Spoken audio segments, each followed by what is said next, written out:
Celtics look to secure victory despite missing key players against Cavaliers. An impressive streak on the line. The Boston Celtics aim to extend the NBA's longest active winning streak but face a tough challenge without two of their starters. Jaylen Brown and Derek White will be unavailable for Sunday's matchup against the Cleveland Cavaliers, a game that promises to be a revenge battle after the Cavs lost to the reigning champions on November 19th. Jaylen Brown, boasting remarkable averages of 24.7 points, 6.3 rebounds, and 4.3 assists, is sidelined due to a non-COVID illness. Meanwhile, Derek White, regarded as the team's top perimeter defender, will miss the game after suffering a foot sprain during the third quarter of Friday's victory over the Chicago Bulls. The Cleveland Cavaliers, who started the season with a dominant 15-game winning streak, have dropped their last two contests, both against the Atlanta Hawks. Now holding a 17-3 record, they look to return to their winning ways against a Celtics squad riding a 7-game win streak. Reinforcements to sustain dominance. Despite the absences, Boston will have key reinforcements available. Kristaps Porziņģis, who missed the first matchup between the East's top two teams, will play. His shooting ability enables the Celtics to stretch the Cavs' defense, pulling players like Evan Mobley and Jarrett Allen out of the paint, where they're most effective. Additionally, Al Horford and Drew Holiday, who were initially listed as questionable, have also been cleared for the game. Mazzulla confident in the team.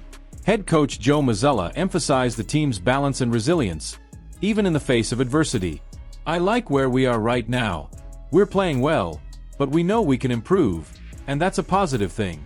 It's good that we're not at our peak yet because we have plenty of time to work on those areas," the coach said. The Celtics take the court with the challenge of maintaining their dominance in the East, but the absence of Brown and White could prove decisive against a Cavaliers team hungry for revenge.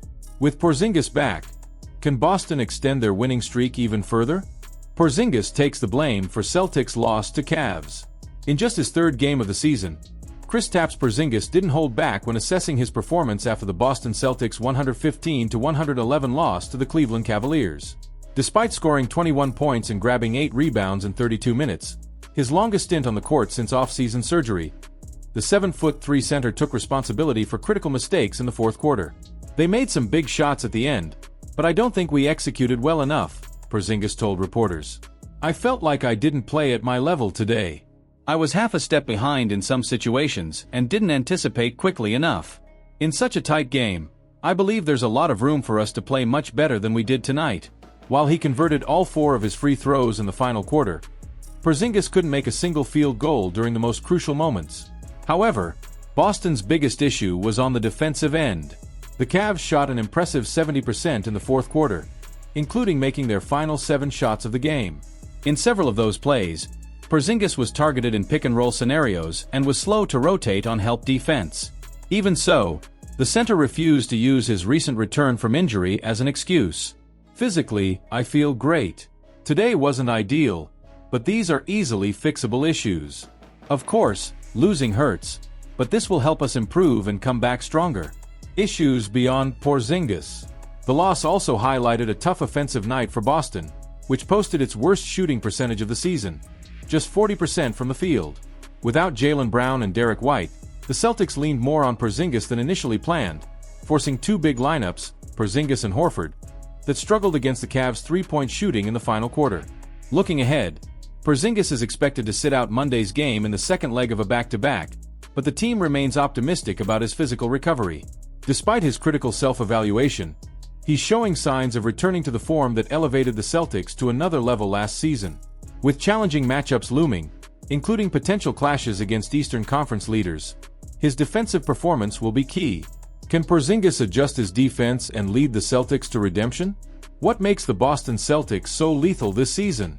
This question might have several answers, but iconic fan and analyst Bill Simmons shared a stat that will leave you stunned. In an analysis published on X, Simmons highlighted something impressive. The Celtics are attempting an average of 90.5 shots per game, with 50.7% of those being three-pointers. Now, brace yourself. They are converting an astonishing 37.6% of those long-range shots, which translates to 19.1 three-pointers per game. It's a barrage of buckets that few teams can handle. But there's more. The detail that truly showcases this team's strength is that in their 4 losses this season, they were still leading with under 4 minutes left on the clock. Yes, even when they lose, the Celtics fight until the final second. Currently, Boston is the second-best team in the East, trailing only the Cleveland Cavaliers' incredible 18-3 start to the season. Sure, the Cavs might be stealing the spotlight, but underestimating the Celtics would be a critical mistake. They are playing with championship-level consistency, and their path back to the finals seems increasingly plausible. Under head coach Joe Mazzulla, the Celtics' offense hasn't just maintained its intensity, it has become more confident and efficient than ever. A significant part of that is due to Jason Tatum, who is playing like a true MVP. He has not only silenced the doubts some fans had after last season, but has also shined after challenges like the Olympics. And it's not just their offense that intimidates opponents. The Celtics' defense has proven impenetrable, turning the team into a balanced machine ready to dismantle any adversary. They are a threat across all areas of the court, with players scoring effectively in the paint, mid-range, perimeter, and of course beyond the arc. At times, Boston's offense seems simply unstoppable, and the stat Simmons shared only reinforced that notion. Are we witnessing the rise of a new champion? Currently, the Celtics rely on Kristaps Porziņģis, Al Horford, and Neemias Queta as their primary frontcourt players. However, Porziņģis' extensive injury history and Horford's noticeable decline during last season's playoffs raise concerns about the durability of this setup. The name on everyone's mind: Walker Kessler from the Utah Jazz. At just 22 years old, with tremendous defensive potential, Kessler is a sought-after asset for teams looking to bolster their frontcourt. According to NBA insider Evan Sidery from Forbes, the Jazz highly value Kessler, turning down multiple offers during the last offseason. Walker Kessler is a player many teams targeting upgrades at center have inquired about. The Jazz have rejected several proposals, as they continue to set a high price for him, Sidery reported. The trade that could shake the league. Celtics receive Walker Kessler, C, and Patty Mills, G.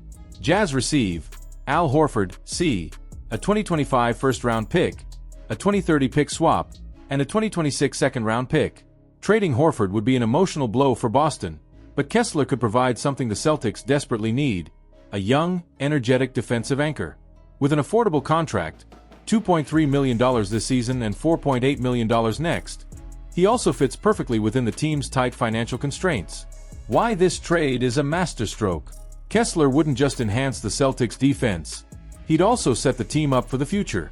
While the current core, led by Jason Tatum, Jaylen Brown, and Kristaps Porziņģis, is focused on short-term championship aspirations, Kessler could be the bridge that extends this dynasty for years to come.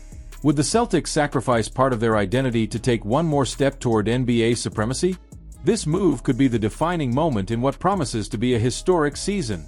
What do you think? Is this the right trade to solidify Boston's dominance?